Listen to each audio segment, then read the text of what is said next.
There we go. Good evening. Welcome to the Mob Museum. My name is Jeff Schumacher, and I'm very pleased to see a nice audience tonight. Thank you for coming out. Tonight we're presenting the second of two programs marking the 90th anniversary of the legalization of gambling in Nevada. The first program was held on March 11th, and we discussed the history of gambling in Nevada from the 1930s through the 1950s. And for those who were here, that was Michael Green and myself. Did I do that? Well,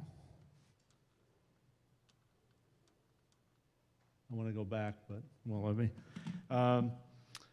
Tonight we're featuring two great speakers who will advance the story from the 1960s to the present. Our first speaker will be David G. Schwartz. He is a professor and the Associate Vice Provost for Faculty Affairs at UNLV. He studies the casino industry, video games, Las Vegas, tourism, and higher education. He's written several books, including Grandissimo, the First Emperor of Las Vegas, which is about Jay Sarno of Caesar's Palace, Roll the Bones, The History of Gambling, and most recently, At the Sands, the casino that shaped classic Las Vegas, brought the Rat Pack together, and went out with a bang. And David spoke about that book a couple of months ago here at the museum. So after the program, Dave will have copies of some of his books available for sale and signing. Our second speaker tonight is Alan Feldman, one of the world's leading experts on responsible gambling. Feldman is the Distinguished Fellow in Responsible Gaming at UNLV's International Gaming Institute. And most of you may remember Alan, he spent nearly 30 years in the gaming industry with MGM Resorts, where he recently spearheaded the launch of GameSense, an innovative, player-focused, responsible gambling program that encourages players to adopt behaviors and attitudes that can reduce the risk of developing gambling disorders. This landmark program is now available at all of MGM's U.S. properties. Feldman also serves as chair of both the National Center for Responsible Gaming and the Nevada Advisory Committee on Problem Gambling. He also serves as a member of the Gambling Research Advisory Committee for the Massachusetts Gaming Commission. And I mentioned you might recognize him. He was really the public face besides Steve Wynn of MGM Resorts for many years, appeared on television a great deal, and lived and experienced this entire modern period of Las Vegas gambling. So we're very fortunate to have him tonight. Our speakers will address any questions or comments you might have after both of them have completed their presentations. Just a quick reminder, please silence your cell phones so we don't have that happen later, and thank you for that. Okay, let's jump right in. Please join me in welcoming David Schwartz to the podium.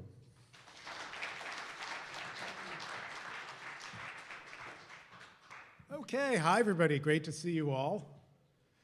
It's kind of funny, I'm getting a reflection of myself off the plexiglass here, so it's even more disorienting than usual.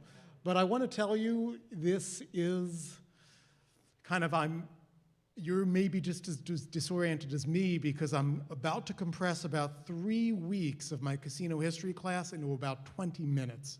So it will be fast, it will be really just the top level summary of things. So what did Nevada gaming look like in 1961 at that point? Well, it was really in the middle of a transition. You had the Las Vegas Strip, which was now established as the National Center for Gaming. You had casino resorts in the Strip getting bigger, both in their size and in their popularity and how many people came to them. You had the big federal threat against Nevada gaming. The Keefe-Offer Committee had been stared down, had been averted.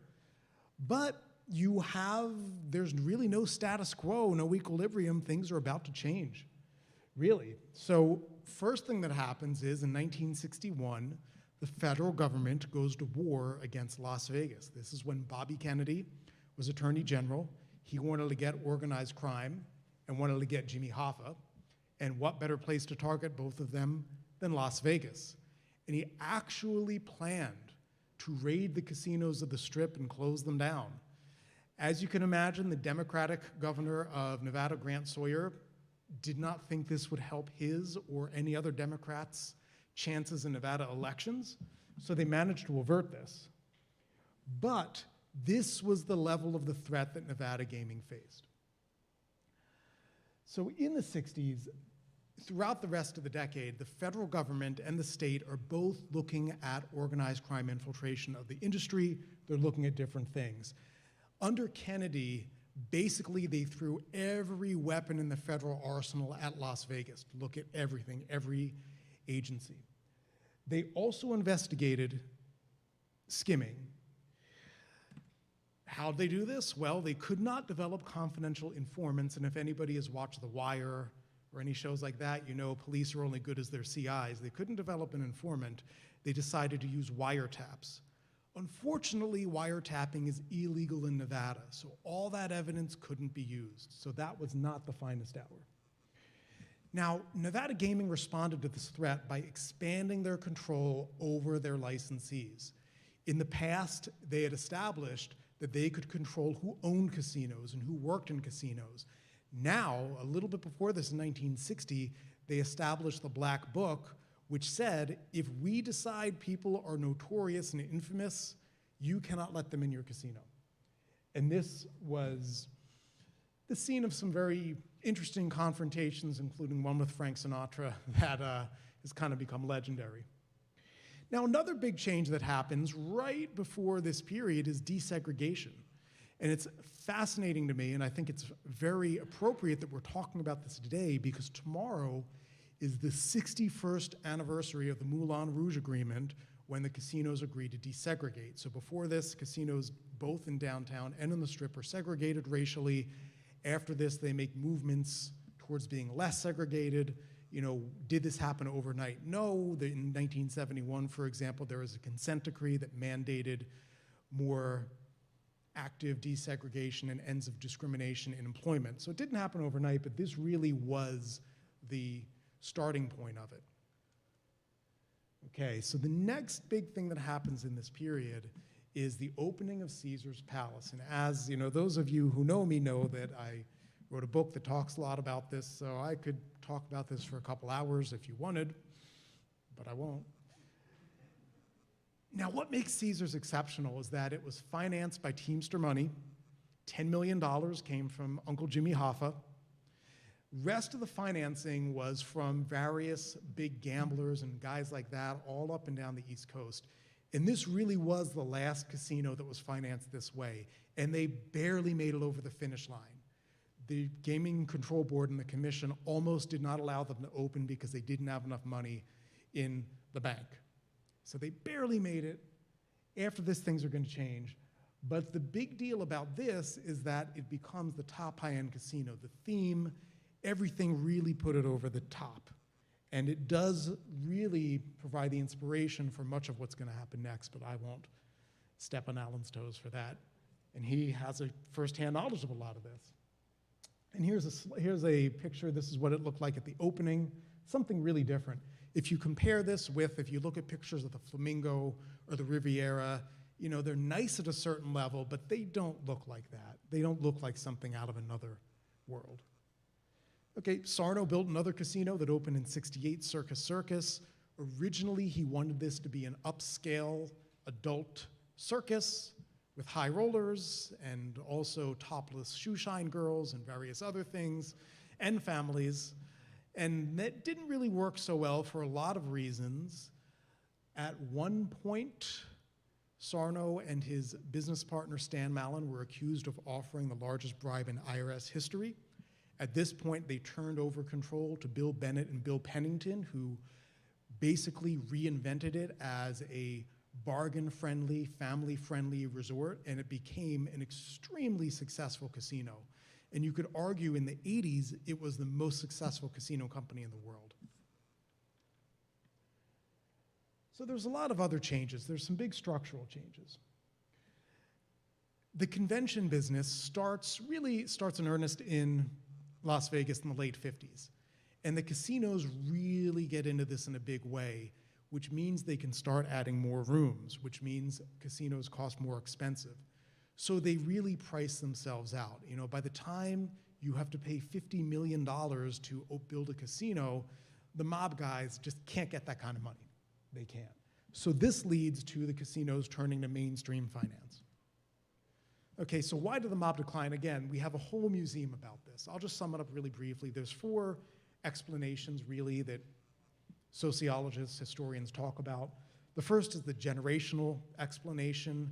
A lot of the guys who came here and were influential in building the business had started out as bootleggers.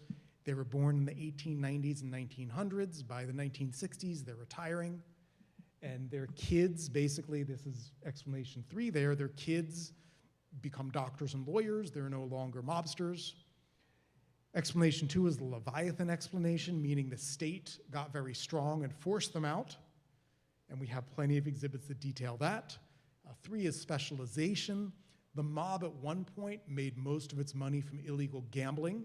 By the 60s, they're not making most of their money from gambling. It's from prostitution, loan sharking, and of course narcotics. And again, we have a whole museum around us dedicated to that. And finally is the finance explanation, which is basically the mob guys couldn't pay for the casinos, so they couldn't control them anymore. Okay.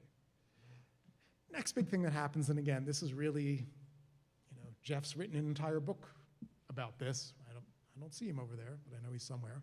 So yeah, this could be a whole evening. Howard Hughes, I'll tell you in one slide as best I can, comes to Las Vegas in November of 1966 looking for some peace and quiet, rents the top of the Desert Inn, ends up buying the Desert Inn and several other casinos.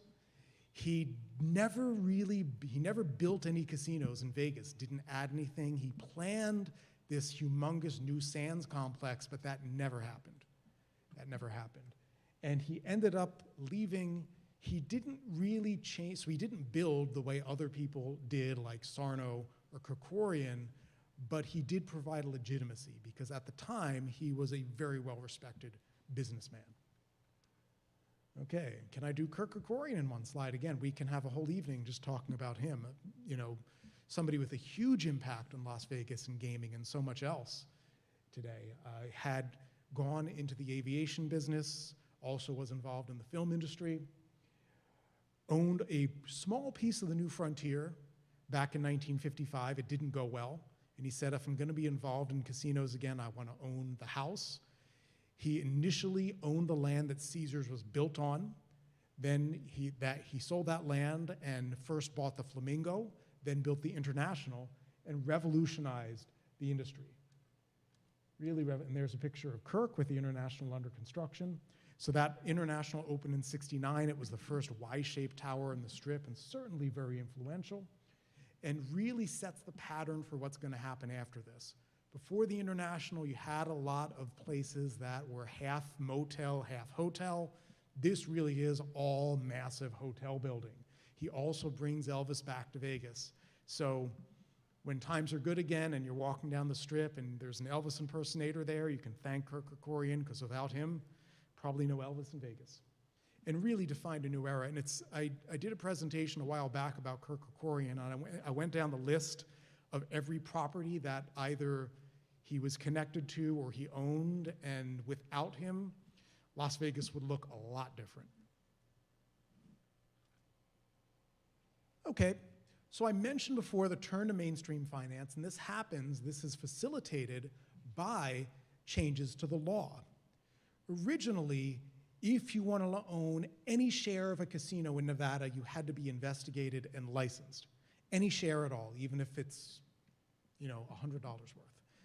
Obviously, you can't have publicly traded companies owning casinos in this regime because you can't investigate everybody trading over the counter. So that didn't work. In 1967 and 1969, the legislature passed amendments to the gaming statutes that allowed publicly traded companies to own casinos. And essentially, if you own less than 5%, they don't know who you are. At 5%, you register just like you do with the SEC when you own 5%. And at 10%, there is a suitability hearing. And this makes it much easier for publicly traded companies to own casinos and for casinos to go public. And there is the International turning into the Hilton there. And you can see the Hilton name there. Okay, and that was once the Holiday, and now that is Harrah's Las Vegas. And you can see the scale of the transformation. So another thing that happened in the 70s was the World Series of Poker, which started up in Reno with Tom Moore's at Tom Moore's Casino. The Binion family bought it and brought it down to Binion's, the Horseshoe, and basically turned it into the World Series of Poker. And this was a huge, huge marketing godsend for downtown Las Vegas and for poker, where they would have the poker players going in the Merv Griffin show, going in the Dick Cavett show, which was a big deal back then. And really this helped to popularize poker and also got Binion's in the news a lot. And poker, as you know, has become a huge phenomenon. Since it's gone online about 20 years ago, it's become even bigger, and the World Series of Poker is still a huge event for Caesars Entertainment today. And that all started in 1970. Sports betting also changes in this period. So back in 1951, Congress passed a 10% excise tax on sports gambling, meaning if you're in the business of taking bets, you have to pay the government 10% of your gross. Problem is that sports betting has about a 5% house edge. So basically, you're paying the government to be in the business. So that didn't work. That got casinos out of it. In 1974, thanks to the leadership of Senator Howard Cannon, Congress amends that, knocks it down, and then they knocked it down even further. It's 0.25% today, which allows casinos to get back in. The first one to jump in was the Union Plaza. Bob Martin, who is a legendary bookmaker, set that up. Later, the Stardust, Lefty Rosenthal there, certainly was very influential. And Las Vegas becomes the center of the sports betting world. Now downtown, what's going on downtown around us? Well, there are a lot of openings. There's some new casinos. There's also a lot of renovations. So Mint, Golden Nugget, and Las Vegas Club expand. Other casinos, and I have them all listed there, the Lady Luck, the Western, the Holiday International, the Four Queens, the California, the Union Plaza, and the Sundance, and the Gold Spike open. And most of those have different names today. So there's a lot of dynamism in the 70s in Vegas, in downtown Vegas. And there's a picture of Fremont Street. Okay, in the 70s, if you look at the picture of growth for gaming revenues in Clark County nearly tripled over the decade. They well outpaced inflation. I actually ran this in my inflation calculator, the website I found online, and they well outpaced inflation. So this was truly a dynamic decade. And if you kind of look at the 70s from a very broad perspective, well, there weren't so many openings, it wasn't as exciting as the 90s, but there really was a lot of growth. MGM Grand, of course, the original one, which is now Bally's, opens in 1973, and there was a ton of other growth, smaller properties like the Barbary Coast, which is now the Cromwell, the Paradise, which is now Oyo, the Marina, which is part of MGM Grand, and Vegas World, which is the Strat. All those do open. Something bad happens, though. There's a recession. And this runs from 78 to 82, and this really hurts the casino business. There's a lot of things going on. There's gas rationing, so people don't have as much, they can't drive, gas prices go up, they don't have as much money.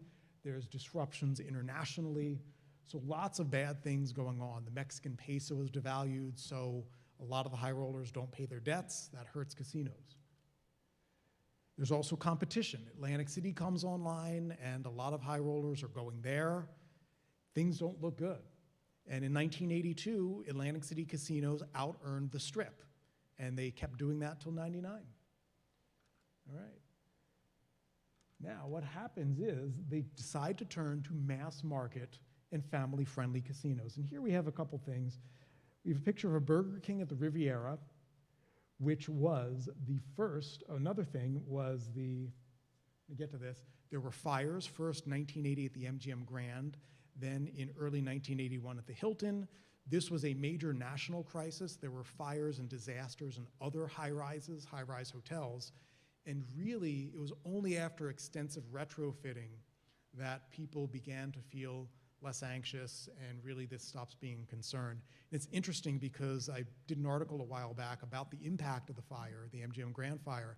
And by the end of the decade, there's fires happening in casinos, and they're put out so quickly that they're just local news items and nobody's hurt, and it's a sign of success.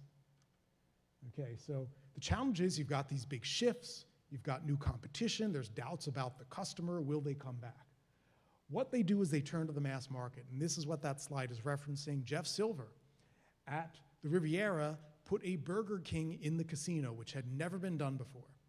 And his rationale was, this is accessible to people, people want this kind of convenience, they want something familiar, and it worked. Okay.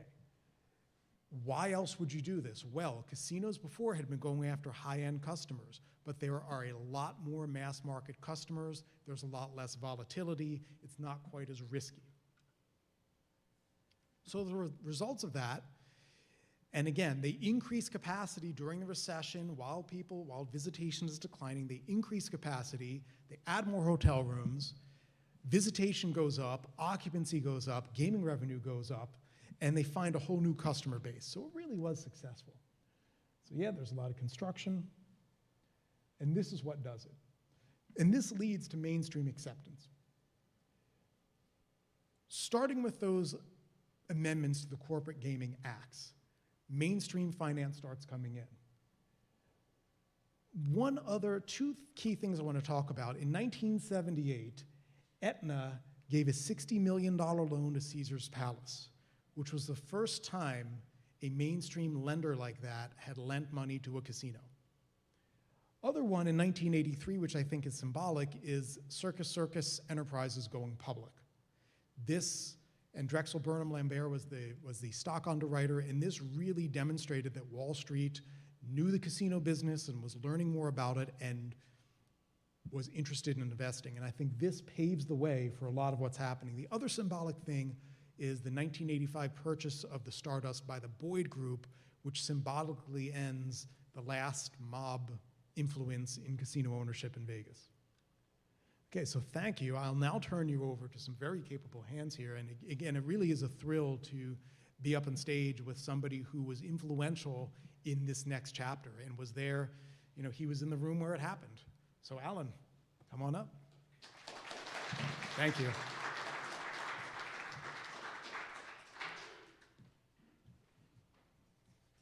Well, good evening, everyone. And yeah, Professor Schwartz is absolutely right.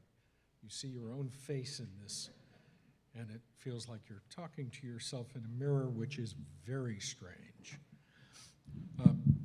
Good evening. Thank you, David. It blows my mind that I am sharing a stage with David Schwartz. And if this book is as good as Grandissimo and Roll Them Bones, don't miss getting this book, because the other two are just truly remarkable. So the period of '89 to today is really defined by the impact of the megaresort. I'm not a huge, gigantic fan of the term, but that's okay. That's what a lot of people call it. And as we start in 1989, I think it's important to contextualize the fact that it's not like Las Vegas wasn't doing well. I do occasionally hear people say, oh man, Las Vegas was struggling in 1989 and they needed to make a lot of change, and the Mirage saved the town. That is not true. Las Vegas had 18 million visitors. Las Vegas was rolling along. Things were doing very well. But in order to grow, in order to continue to thrive, yeah, Las Vegas did need to find some new direction and some new energy. I don't know that anyone quite realized that by the time we'd hit 2019, that we would become as big a global center of entertainment and tourism as we did, but it did work that way. One of the things that underlines, oh, we have some formatting issues. Okay, well, this is going to be fun. One of the things that underlies the transformation is the distinction from how the revenue was composed. Back in 1989, and if you go even further back in time, gaming was the dominant part of revenue. In 1989, it represented almost 60% of the revenue that was taken in on the Strip. By the time you get to 2019, it had almost completely, well, not almost, it had completely reversed. And non-gaming was now the market leader, taking in 64%. I'll show you more, more charts later. God only knows what they're going to look like. But the point here is, if you make the mistake of thinking that gaming revenue went down during that time, that would be completely inaccurate. And we'll talk about what that looks like a little bit later.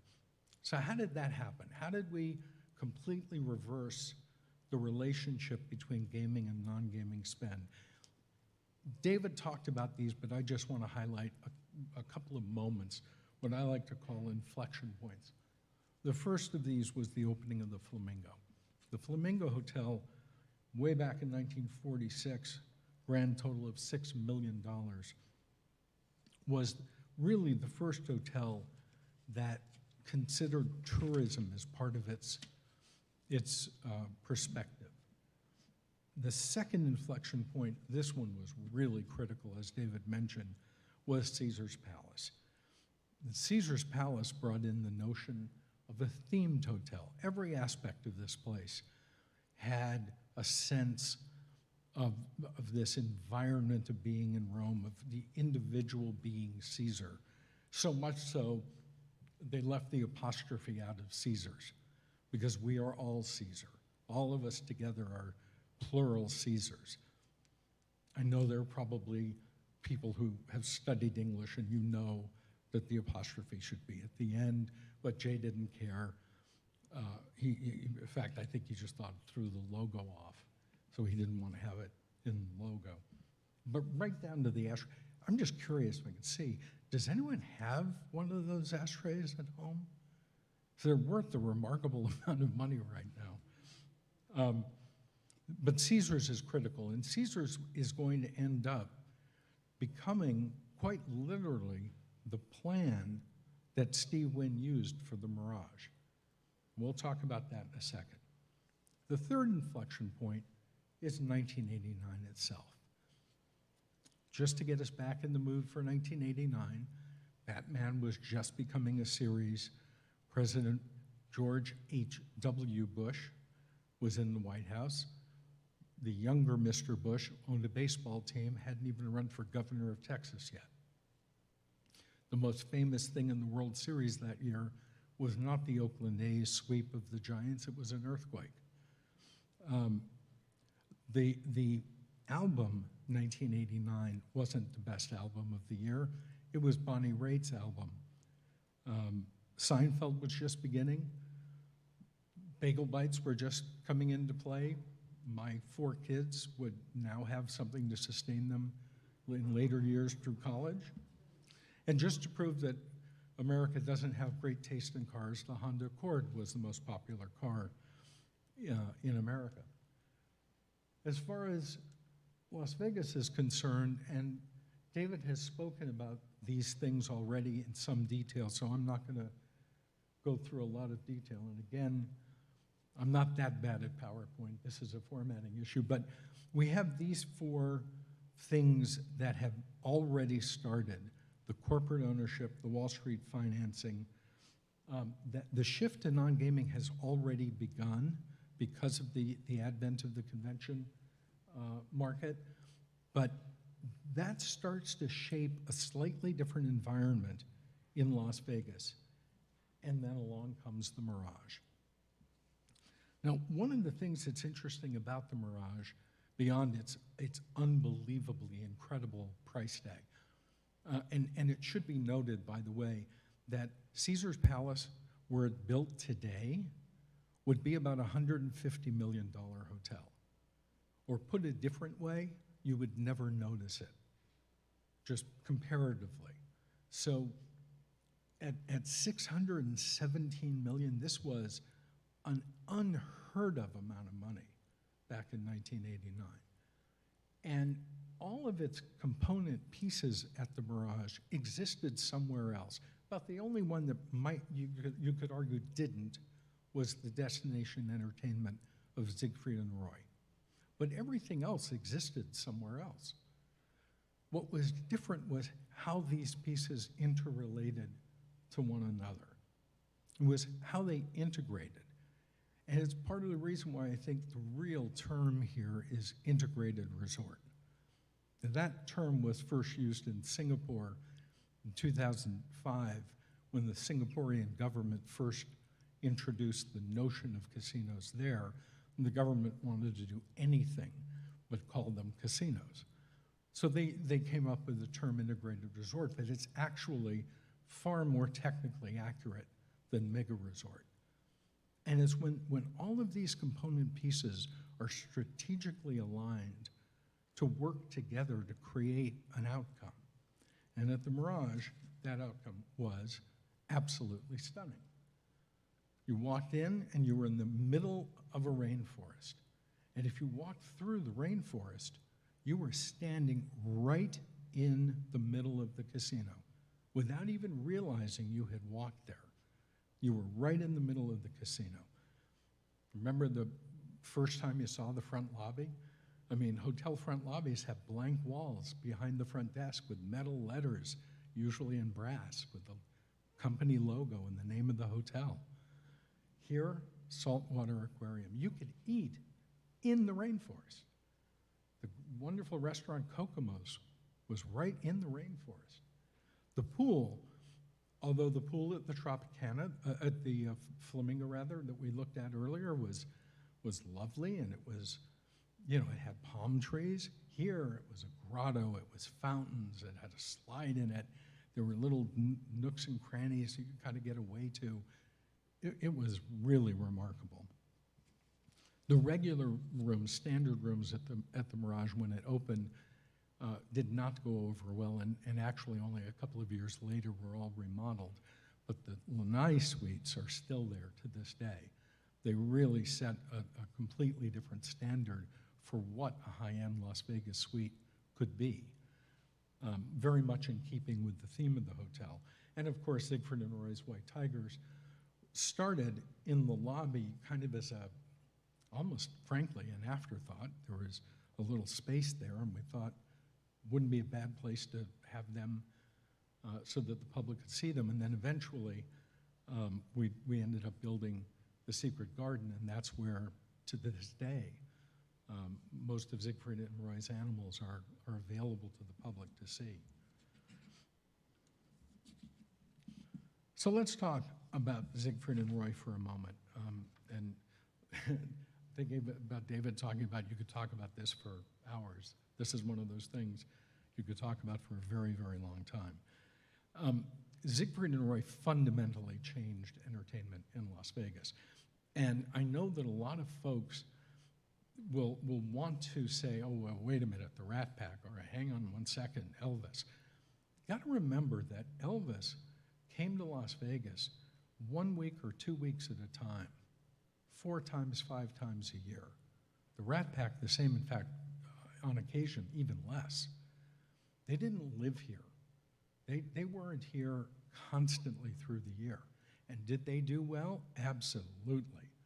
But Siegfried and Roy were different. Siegfried and Roy lived here. If you wanted to see the Siegfried and Roy show, no matter where you lived, you couldn't see it at home. You had to come here. If you wanted to see Elvis, well, he toured 20, 30 cities a year. If you wanted to see the Rat Pack, maybe not quite as many as that, but you could see them in various cities, both in the United States and around the world. Siegfried and Roy, Las Vegas. The moment you said Siegfried and Roy, it was in Las Vegas. The other thing they did was they brought designers and creators of that show from all over the world who would otherwise have been in opera houses and in theaters doing major productions. For most of those people, they had never been to Las Vegas, let alone worked on a show in Las Vegas. So this was an entirely different theatrical experience than what had happened prior. And it set the stage for just about everything that came after it. And to have played for, initially they played 40 weeks a year. That very quickly grew, and at their height, they were playing 50 weeks a year. It's an incredible, just an incredible feat, because it's just, I mean, it's the two of them. It's not like they have other people that they can have go out and perform. It's the two of them. And, 50 weeks a year, 10, sometimes even 12 shows a week. Really remarkable, and they were selling every ticket, every show. So really a remarkable part of our city's history and obviously of the Mirage's history. There were, of course, other entertainers. The Highwaymen, Dolly Parton, Kenny Rogers, Cher, who apparently wears her underwear on stage. And there was boxing. Started with Leonard Duran just a few days after the Mirage opened, but it continued on with many other boxers, Vander Holyfield, Buster Douglas, Mike Tyson, et cetera. We actually started by building a boxing arena in the back parking. Well, it wasn't really parking, it was just sort of land that was behind the Mirage. That's all now convention space. But that was originally on property, and now when they have boxing, they use either T-Mobile or they'll use the university. Anyone at opening day? Was anyone there? There were a lot of people there. Jeff was there. Yes, you were there. I can attest to that. So on opening day, what you see there is the late, great Tony Mitchell caring for his charges on your right. Next is Steve Wynn, and behind Steve is Bobby Baldwin, who was president of the Mirage. Siegfried and Roy, of course, and Governor Bob Miller. And on the inside of the property, to be perfectly honest, we had no idea what was going on because everyone was back under where you see the sign for the Mirage out on the street. So the driveways were empty, and we had no idea what was going on the street. We couldn't see it. And truth be told, God's honest truth, we had no idea if anyone was out there. I mean, when we finally said to the head of security, Leo Garrick, okay, go ahead and let people in, we didn't know if anyone was out there. And then that happened. And the building filled up in about, it couldn't have taken more than 5 minutes, if it even took that. It was amazing. It ended up that they had closed down the strip because there were just too many people, and they began to fill beyond the sidewalk, began to fill into the street. And so Metro had to close down the strip. But up until that all happened, we had no idea. So it was a pretty remarkable opening day. And one of the things that Steve Wynn said in his remarks was, if we've done this right, this concept of putting all of the pieces together so that they work together, if we've done this right, then someone else will follow. Maybe even we ourselves will build something else. What he didn't say was that we were already planning on it. Just to the north of the Mirage, at the time it opened, was a huge surface parking lot, just asphalt parking lot. And at that moment, when the Mirage opened in November of 1989, we had already begun more of the conceptual idea of a place called Treasure Island. So it was in our heads to do it. I don't know that actual drawings existed on that day, but it was in our heads. We also knew that Luxor was already under construction. I'm sorry, not Luxor, Excalibur. So what we didn't realize was what was actually going to happen. And in fact, I think, Jeff, had you asked me that day, do you think anyone else is going to build, I probably would have said, yeah, I think maybe there will be 2 or 3 more. Because Excalibur was going to open, I knew we were going to do Treasure Island, and I probably would have figured someone else, who knows, someone else will do something else. I had no idea this was coming. Excalibur, as I say, opened just a few months after the Mirage. Then a few years later, Treasure Island and Luxor in '93. Then the Stratosphere. and Monte Carlo, which is now Park MGM, and New York, New York. But wait, there's more. Of course, you have Bellagio, Mandalay Bay, the Venetian, and Paris. And we're not even out of the decade yet. And then into the 2000s. And it just keeps on going. Planet Hollywood, Wynn, Palazzo, Encore. The Fontainebleau, as we finally start to get into the Great Recession, the Fontainebleau, of course, was stopped. But City Center limped over the finish line. It's now quite successful, but obviously in 2009, a $9 billion investment, largest private investment in the history of the United States. Terrible timing, really unfortunate timing. But for Las Vegas, it's a good thing. We have it, and it's producing wonderful results now. Well, not now, today, but in general now. And Cosmopolitan also, of course, came on board. So what happened? How do we sort of get a frame of reference on what happened? Well, I think the simplest way to put it is that Las Vegas went from a place where there was value for the money to a place where there was value for the experience. And what I mean by that is we went from a place where you could get things cheaply to a place where you could get fabulous things that were value for the wonderful experience you were going to get from it. So a 99-cent shrimp cocktail, and you get 99 cents worth of shrimp, is a completely different thing when you have a fabulous shrimp cocktail. And you know what? It may be $19.99, but what you remember is the environment in which you had it, the service that you had, and the quality of the shrimp that you had. And how did it all happen?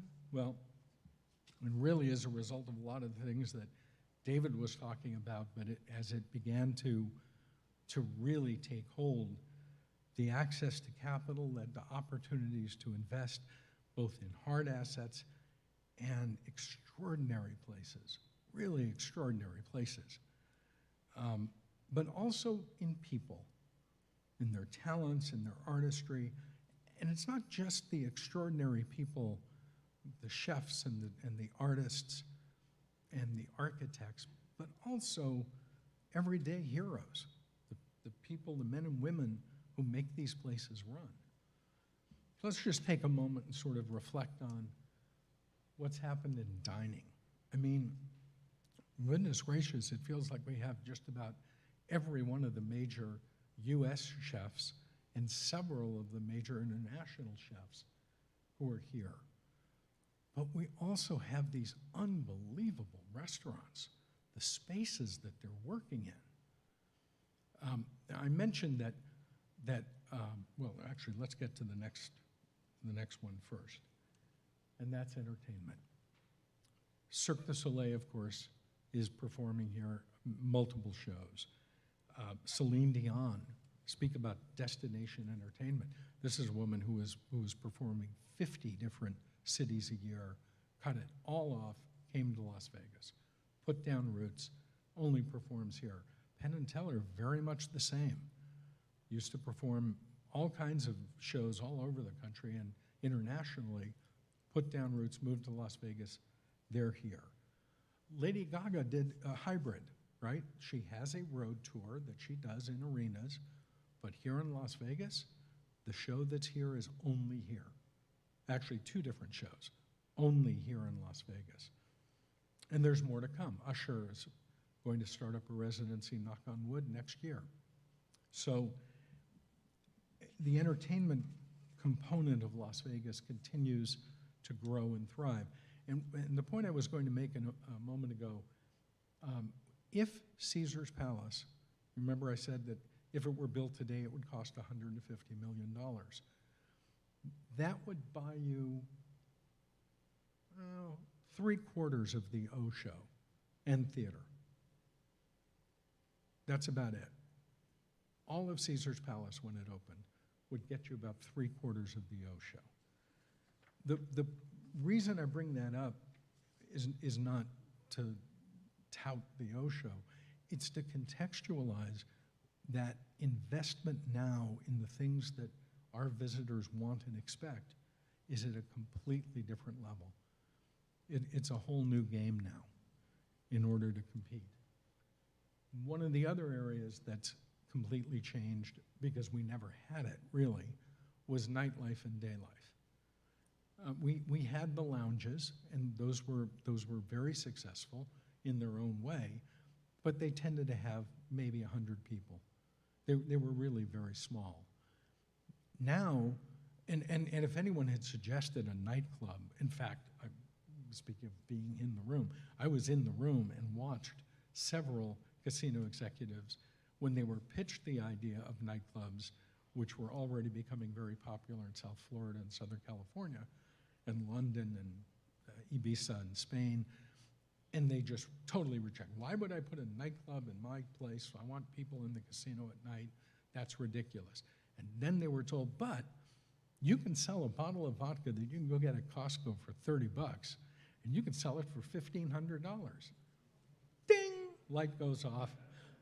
And by the way, 90% of the people in these pictures weren't coming to Las Vegas before these places were put in. So, whole new source of revenue, whole new audience, and that changes again, the kind of mix that we're seeing and adds to the non-gaming revenue component of what's going on. Meetings and conventions, of course, have been growing and growing and growing, and the city keeps growing with it. We keep building new spaces for it. CES will come back next January, probably in a hybrid form.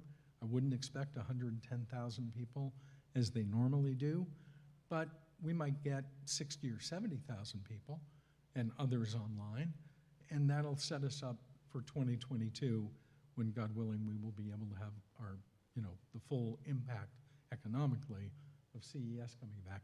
World of Concrete, which I don't know about you, the first time I heard of World of Concrete, I thought, we're doing what? World of Concrete's an incredible show. And quite literally billions of dollars are transacted at that show because there are people from all over the world who are going to buy heavy equipment to help build roads in their countries. We're going to have it this year. They have confirmed and they've gotten approval to have World of Concrete this year, so that's great. The other thing that's fascinating is the types and kinds of convention spaces that exist in our city, and they are unique among cities around the world, both in size and in scope. And here I've just given a couple of examples, very elegant surroundings at the Wynn and Encore properties, and very sustainable kinds of convention spaces. In this case, this is at Aria at City Center, a LEED Gold rated convention space, the first of its kind in Las Vegas. And now the convention center expansion that's coming will also be LEED Gold rated. Another area of growth, there was a moment where I put a dice clock on this, and I thought, nah, there's no point in going back to that. But we have very high-end retail, but we also have probably the most spectacular CVS store in the world, and a beautiful Walgreens, actually a couple of them now. We've also helped create certain categories of retail, these premium outlets, which are now popping up in other cities. Although I don't think any of them have valet parking. I think that's a Vegas kind of tradition. And for our next act, we have professional sports. The Golden Knights, the Las Vegas Aces, gorgeous stadiums, my goodness. T-Mobile Arena is just an exceptionally beautiful place to see at least hockey game. That's what I've gone to see. And I've not yet been in Allegiant Stadium, but I'm told on good authority that when we are allowed in, we're going to really find it a pretty spectacular place to be. One interesting note that I can tell you is factual, and it speaks very much to the strategy behind doing this. In the National Hockey League, they publish a survey of who has the most revenue per ticket by team. So this is all-in revenue, food and beverage, parking, souvenirs, and of course the ticket price itself, the highest revenue per ticket sold. It's not the New York Rangers, it's not the Chicago Blackhawks, it's not the Toronto Maple Leafs, it's the Vegas Golden Knights. Now the reason that that's significant is because that was part of the expectation that the Vegas Golden Knights had when they did their deal to come into the National Hockey League. In part, they expected that a significant percentage of their seats were going to be sold to visiting business people, to visiting fans. And they did so well doing that in their first year that the team actually had to cap it, because as they got later into their first year and closer to the Stanley Cup Finals, they were trying to keep the number of visiting fans in the arena down. There were some times early in that first year, if you went to see the Toronto Maple Leafs or the Winnipeg Jets, it felt like you were at a home game for Toronto or Winnipeg. There would be thousands and thousands of fans who would come into town for those games, which, by the way, is fantastic for our city, because they were buying hotel rooms and they were buying meals and they were gambling and they may be going to the nightclubs. So economically, it was a huge benefit to the city. It still is.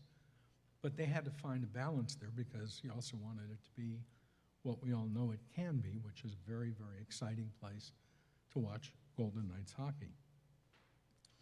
All right, so I'd like to just ask that you, and this is going to apply to all of you watching at home or wherever you may be tonight, we're going to share a secret about something. Because I know I've talked about the fabulous spaces and places and these wonderful chefs and great retail, but I just want to talk about the real, honest to God, secret to our success. It's the people. It's the people who serve our meals, serve our drinks, deliver bags, make sure the volcano is working, answer our questions, greet us at the front desk. That is the secret to Las Vegas' success. And we shouldn't ignore for a moment just how successful we've been. If you look at this, I'm not planning on like going through every one of these numbers, don't worry. And we've got some pretty complex charts coming. Don't freak out, not gonna go through every little bit of that. But in '88, we had topped 17 million. By '89, we were over 18 million. By 2019, we're at 42 million visitors.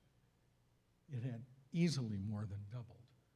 On the gaming side, in '88, we were at 3 billion, a little over $3 billion in gaming revenue. It had more than tripled by 2019. Convention attendance, 1.7 million in '88 had become 6.6 in 2019 and was trending quite a bit higher as we move on, and the convention center expansion was planning on taking that even higher still. And I put in here employment and median household income because that's important to us. We live here, and these numbers matter to us. So you can see that there were almost 400,000 jobs in 1990, and it had become over 1 million, more than doubling by 2019.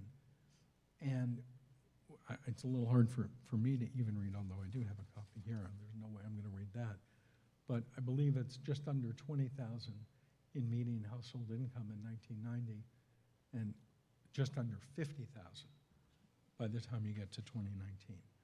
All right, this next chart, before I even put it up, I'm going to tell you, it's about the shape. It's not about the actual data. So look at the shape of what happens. In the blue, you have gaming revenue. In red, you have non-gaming revenue. This is as a percentage of total. This isn't numeric. This is just as a percentage. Look how they completely reverse through that time. And at the bottom, you have the openings, and you can see that, you know, what starts out fairly slow begins to pick up steam as you add more and more of these integrated resorts down at the bottom. And it really takes hold as you build up the inventory of integrated resorts. Now remember, I said to you earlier, if you think because the percentage of revenue for gaming is going down, that it means that people are gambling less, let me show you that that is absolutely not true. Here again, in blue, gambling revenue, in red, non-gambling revenue, in gray, total revenue. Now you can easily see where the recessions are. And you can easily see things like the impact of the terrorist attacks in 2001, the Great Recession in 2009 and 10. You can see those drop-offs, right? But one of the things that's intriguing is that after each one of those, not only does Las Vegas bounce back, but it seems to bounce back with even greater vigor. It seems to bounce back even stronger than where it had been prior to those drop-offs. And I think it's especially profound after 2008, 9, 10, when we had the Great Recession, and that had followed unbelievably successful years in 5, 6, and 7. And look at how we were doing in 2018 and 19. I mean, we were at all-time highs. And then there's 2020. I'm not showing you this chart, and and clearly you couldn't read it even if I wanted you to, because this isn't quite the way it was intended to look. But there are, those circles don't actually even quite show it the way it should be. January and February were normal months. We had occupancy rates, and by the way, this is everybody. This is motels, hotels, downtown, Strip, everyone in the Las Vegas metro area. So we were running about 86% January and February. That's pretty normal. If you just isolate the Strip, that was probably 96%. On the very far right, gambling revenue, let's just call it $900 million a month. That number is really, really important. That is not profit. That's revenue. That's the money that the casino takes in after it's paid out winnings to players. The reason that that number is important is that's the number the state taxes. That's the number, the 6.25% that then goes to the state. After that, then the casino starts paying its bills. But that's the number that pays schools, roads, right? All the state budget. That's a very important number, and that's the number that the state was counting on. Okay, so then March happens, and the middle of the month, March 18th, everything shuts down. And so we end the month at just about 40% occupancy and about $500 million in casino revenue. But oh my God, look at April. I don't know if you can see it from there, but in April, occupancy is like 1%, 1.5%. In May, it's 2.5%, like 3%. I mean, no one has ever seen anything like that. And this was during closure, and so that means that the people who were in those rooms were probably one of two things. They were probably medical personnel and first responders who were being housed here in Las Vegas to help with the response to COVID, or they were essential workers in the hotels that they needed to keep on property in order to keep the buildings going. And that was probably it. And you can see that that's most likely because that third column over, the one that says RevPAR, that's revenue per available room. Under normal circumstances, that's a financial category that you look at when you're talking about your earnings. But in that space, in April, RevPAR of $1.05, $1 per room, per available room. In May, $1.70. And that means the vast majority of those rooms were given away. And then the gaming revenue, the number that the state is going to tax, drops 3.7 in April, 5.9 in May. I can guarantee you that wasn't happening in the casino. The casinos were closed. That's what little amount comes in online and probably marker collection from prior months. So, you know, it was just, man, it was dire.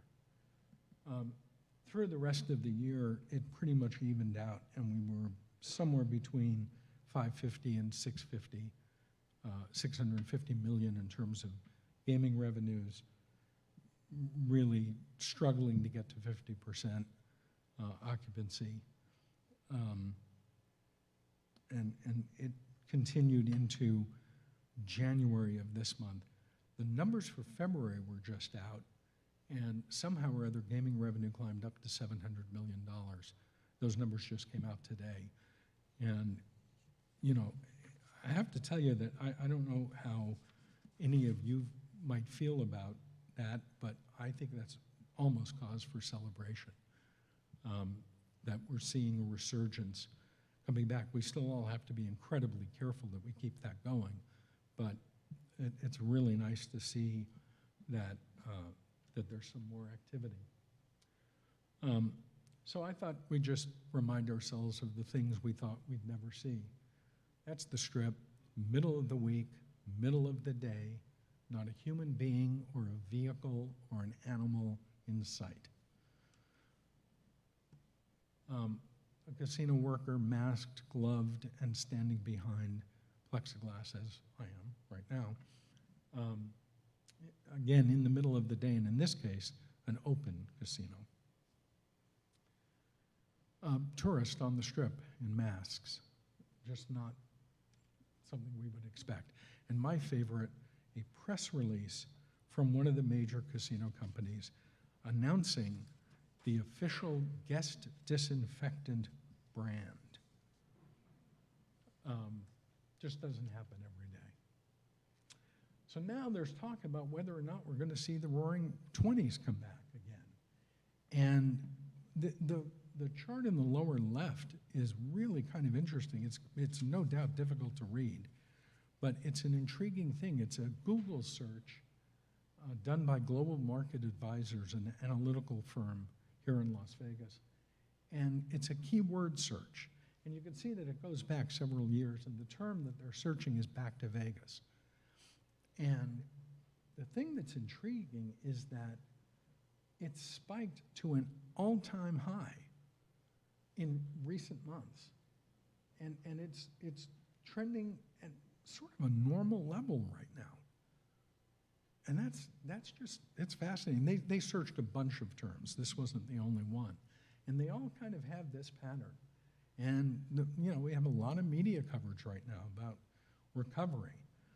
And I have to tell you that there's every reason to think that it's true. You know, we're here now, it's 8 o'clock. 2 hours ago, the latest hotel in Las Vegas opened. The Virgin Hotel, literally 2 hours ago, just opened. We've got Resorts World that's going to open at some point later this year, but I'm hopeful it's just a few months away. They were putting in landscaping when I drove by it today, so they're clearly getting close. And then I mentioned to you earlier the convention center. This is a rare thing to suggest, but once it's open, I would urge you all to take a visit. It's really gorgeous. And it's a place that's going to welcome millions and millions and millions of visitors from around the world. And I think as Las Vegans, we can go take a walk through it and be incredibly proud of what's been accomplished there, because it's really, really lovely. So I want to end tonight by just playing a quick little game. It's sort of a Las Vegas parlor game. And it's the Did the Mirage Change Everything game. I hear it a lot. Obviously, it's no doubt because it's something that I lived through, and so people want to know my thoughts about, well, did the Mirage change everything? I will tell you up front what my answer is, and my answer is yes and no. And I suppose that makes it sound like I have a law degree, because that's the standard answer that a lawyer would give. But I'll argue both sides and see what you think. On the no side, as I said before, most of the elements existed somewhere else. This wasn't a place chock full of completely brand new things. Most of the trends that were there were in fact emerging. The initial layout, so I mentioned this before, if you can sort of think about Caesars when it first opened, you walked in the front door and your eye was immediately taken in this huge canopy right over the casino, and it called on you to walk right into it. And if you did, within seconds you'd be standing right in the middle of the casino. If you walked to your left, you'd be at the front desk. At the Mirage, if you walked to your right, you'd be at the front desk. If you walked straight ahead and a little bit off to your left at Caesars, you'd be at Circus Maximus. If you did that at the Mirage, you'd be at the Siegfried and Roy Theater. Surrounding the casino were a group of restaurants at both hotels. A little bit off to the right are the elevator towers to the hotel rooms at both hotels. Steve Wynn was not shy about this. He took the ground plan that Jay Sarno had put in place. He did it very, very strategically because he thought it was a genius ground plan. All of the entertainers, as I mentioned, had performed in Las Vegas. Admittedly, Siegfried and Roy went into very different directions, but there weren't, first ever, never before seen entertainers. The food and the restaurants at the Mirage were very special. They were very special to me and my family, for sure, but they were very special. But the fact is, none of those restaurants got exported out to any other city. No one really broke through, and eventually they were all replaced. And there was some high-end retail at the Mirage, but with the one exception of Don Fine's men's shop, none of them survived. They were, frankly, a little bit too ahead of their time. So that's why I would say the Mirage didn't change everything. But if I argue the yes side, I think there are some more persuasive arguments here to be made. There's no question that it began the repositioning of Las Vegas. I think that the whole notion of Vegas as a family-friendly destination was one of those things kind of got away from us. It was not a good idea, and we really should never have allowed that to take hold. The real repositioning was from value for the money to value for the experience. Las Vegas became a high-quality, high-end destination that had value at all levels. It certainly proved that Vegas could handle Wall Street financing at a very high level. The Mirage was financed with junk bonds, 14.5% junk bonds. Paid them off early, refinanced with regular debt, and for a long time, Las Vegas casinos were actually getting financing basically the same rate banks were getting financing.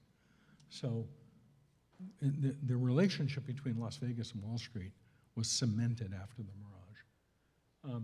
It clearly showed that Las Vegas visitors were willing to pay for quality. And that was not always an accepted principle when it came to Las Vegas. There were a lot of people who believed that Las Vegas was only going to work for a value-oriented customer. I've said what I needed to say about Siegfried and Roy. They really did completely transform entertainment here in town. And then, as I said at the very outset, the Mirage started the process of really fundamentally changing the business model. and really caused the properties that followed it to do what they could to invert that relationship without losing gaming revenue, but rather with finding ways to increasing it by putting more focus in the non-gaming side.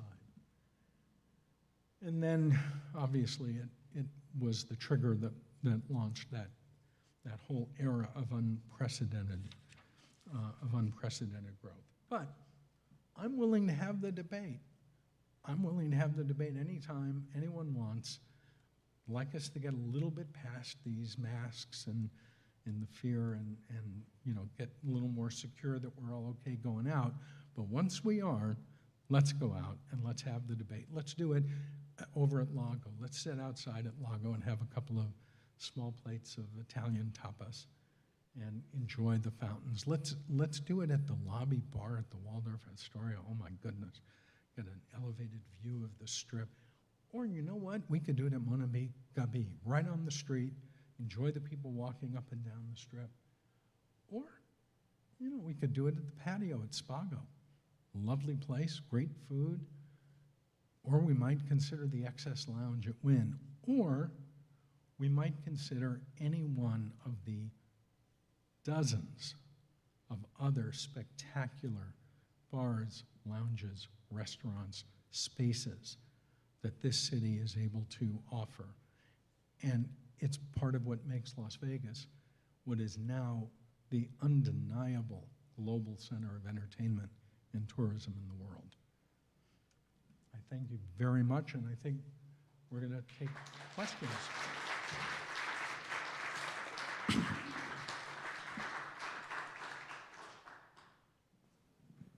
Thank you, Alan. No, you're good right there. Thank you very much. That was outstanding. I know I have to believe you have a few questions in the audience. If you do have a question, please come on up to the microphone on the far side. Well, while you guys are thinking about your questions, I have one for you, Alan. Well, I have an observation. I think David and I both noticed. You know what was missing from your presentation? I'm sure there was a lot. No, but it's really funny because you were talking about, integrated resorts and the growing resort. There was one casino missing from your list. Did anybody notice that? Oh, man, was there? The MGM Grand. Oh, Where you worked for 30 years. really? And twice. You did it twice. This is funny. That's I don't know if it's something psychological. Well, so my other question was, that's okay.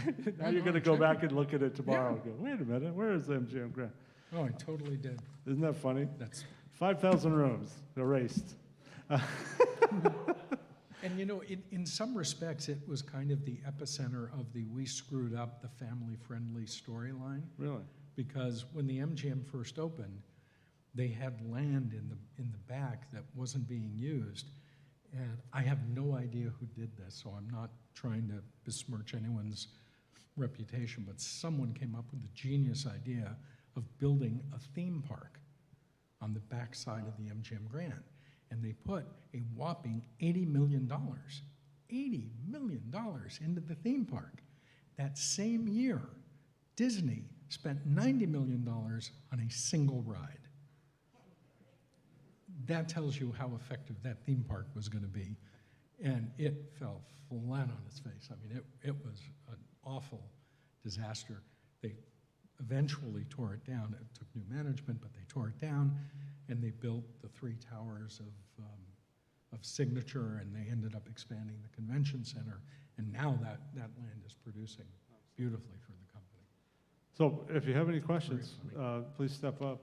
And we've got a couple of real experts here. It's okay if you don't. Here comes someone. While he's coming up, I want to ask you something else. You might remember this. There was a little story that was sort of the nagging story of the MGM and Treasure Island, and that was that apartment complex stuck right in the middle of the property. Oh, yeah. What was the story there, briefly? So the owner's last name was Flores. I believe it was Tony. He held out, and he held out one too many times. And he kept thinking the price was going to go up, and he held out once, and Steve said, okay. He said, oh, well, you know, no, it needs to be this number. And Steve said, oh, okay. And then he said, well, you know, I talked to my brother and it needs to be this number. And Steve said, see you later. And that was it. And that happened on, well, there were 3 occasions that it happened that I know of. One was the guy who owned the Mirage Motel that was somewhere on the South Strip. And Bruce Levin went to meet with him and said, look, we'd like to buy the name. We'll give you whatever they were giving $1 million, and we'll build you a new sign. The guy said, okay, that sounds fine. Let me just talk to my brother. He called his brother. He called back. Said, yeah, my brother wants X. And so it was Steve's lawyer, Bruce Levin, said, okay, but you have until the end of the day, and you know we're not messing around about this. And he tried to get like another $200,000, and Bruce just said, look, that's it. And so he said, okay, and that's how the Mirage, it became the Mirage. There was a woman who owned a parking garage in Atlantic City next to the Golden Nugget, Atlantic City. Steve offered her $8 million and then $9 million and eventually got to $12 million, and she said, you know, each time agreeing to each step, she said no, and he said, good luck. And this ends badly for her, so I'm sorry for that. She had $12 million on the table. She walked away because she decided she wanted 12 and a half or whatever the number became, and her estate now owns a worthless piece of land. So, Atlantic City, not sorry what it about once that, was. but that's. Yeah, very interesting. Yes, sir, go ahead, please. I was wondering, you know, for all of you, what you think the likelihood of the Strip, downtown, the airport, Allegiant, all being connected by underground tunnels with, you know, the Boring Company and what's happened so far. So I am reminded of a conversation I had with then Clark County Transportation Director Jacob Snow, God, at least 25 years ago. There was talk of building an elevated train down the middle of the Strip. And for a whole bunch of reasons, that wasn't a really great idea. And I said to him, you know what, I don't understand, Jacob. You know, I go to New York, I go to Washington, I go to different cities, and these great metro systems that are underneath. That would make sense. You put in a metro system, you put an elevator, an escalator, well, and an elevator and an escalator, and people end up right in the lobby if you want. Why don't you just do that? And he literally said to me, don't talk about drilling anything underneath the Strip. And that was the last I heard about it. And you know, look, Jacob was the director of transportation. I'm a moron. I mean, so why would so I didn't talk about it. Frankly, I love the idea, and if the problem is that there was a lack of technology to actually bore the hole, then if the Boring Company has the ability to do it, I think they ought to do it. If there's something else going on that I'm not being sensitive to, you know, pipe issues or caliche issues or God knows what, then that would be different. But conceptually, I think anything we can do that gets cars and people, well, especially cars, off the Strip makes sense. Almost anything. All right, yes, go ahead, please. You know, I was thinking about this lecture and the one a couple of weeks ago, and I wanted to put David and Alan on the spot because as I go through the history, as the two of you have gone through the history of Las Vegas, it's first, come to Vegas and try to get rich, right? Come to Vegas, we'll entertain you. Families, let's come to Las Vegas because you're going to be treated well. And then we have the mega resorts where, you know, what happens in Vegas stays in Vegas. So what's the new tagline that you see post-pandemic for Las Vegas? I guess David and Alan, be curious to hear what might be a good tagline for Las Vegas. What do you think? I think it'll be something to do with freedom, live the life, something along those lines. I think it'll be responsible. You know, it won't be what happens here. It won't be encouraging responsibility, but it'll just be have fun, enjoy yourself. Yeah, I agree. I think the notion of a safe place that you know is going to be, that's not a tagline, that's just sort of the underlying theme, and freedom for sure. But a place that you know, I think is also going to be somehow or other a part of how they message this. Having lived through, you know, America's Way to Play and, you know, a couple dozen of these, I don't try to compete with the headline writer, the tagline writers, because they're just much better at it than I am. Just sort of another follow-up on that kind of discussion. So we all want to be free, we want to be safe, we want people to come back and be entertained, to game.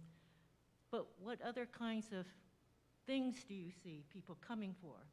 So I think it's going to be safe and free everywhere. Hopefully it will be, not just in Vegas, but do you see other big entertainment? Are we going to have SpaceX? Are we going to have a space center somewhere nearby in the desert?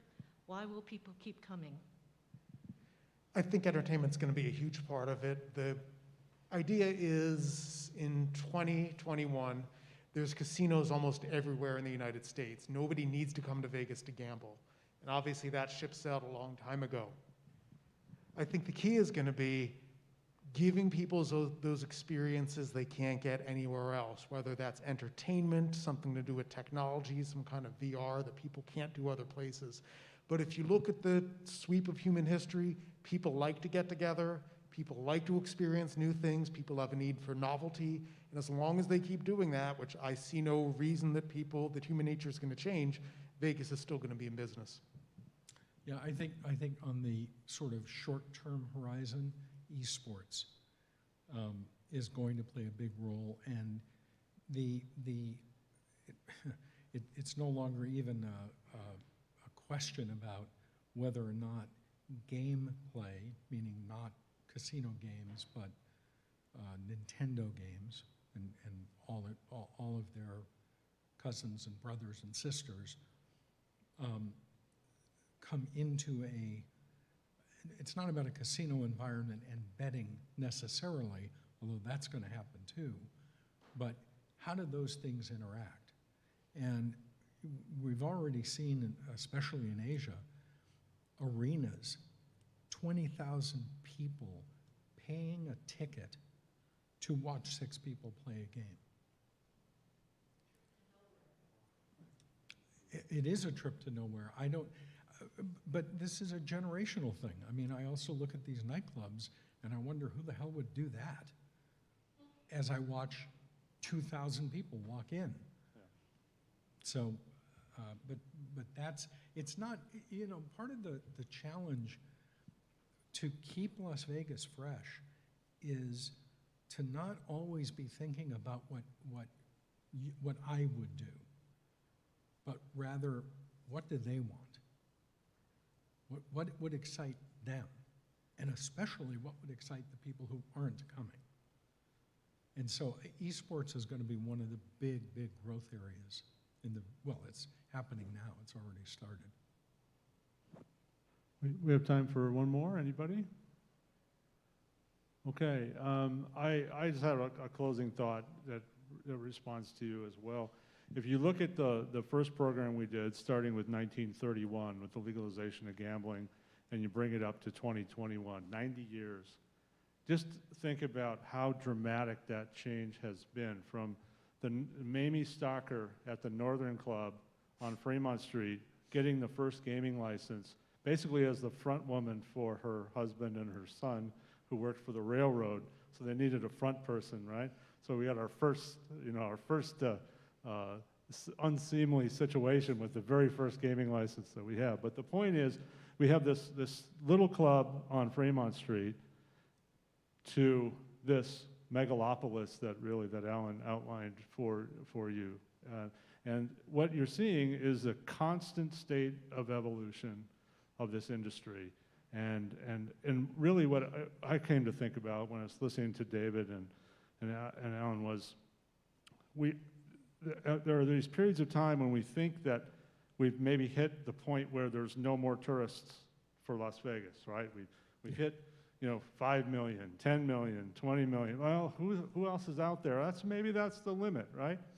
It's never the limit. It's never the limit. We always find, whether it's the esports people, the festival people, the entertainment, the food, the retail, sports, professional sports, we're always looking forward to who is coming next and who we can grow, how we can grow. So I find it to be a fascinating industry, even though I've never been part of it. Just watching it and how there's just these incredibly smart people out there who are thinking 5 years ahead, 10 years ahead, like what is going to happen next. David spends a lot of time thinking about these things. And would you agree? Do you think that's an accurate summation? Yeah, I mean, it's definitely true that the industry and Las Vegas itself has never really stopped. It's never been frozen. So I think when you look at it, you see a constant evolution. The mistake is that we get trapped into thinking, well, the way things are now is the way they've always been, and we can't see a different future. But I think if you do look at the past, you'll see that you can't predict what's going to happen. Very good. Well, thank you all very much for coming. This was our presentation. And David is going to be available if you'd like to get his latest book, or I think he may be more than one. And you can pick that up and get a signed copy. Thank you. Thank you. Sorry about the PowerPoint. I'm not sure what happened there. Oh, don't worry. I think you were too sophisticated for us. We'll figure it out. No I don't want it to happen again, so we'll make sense.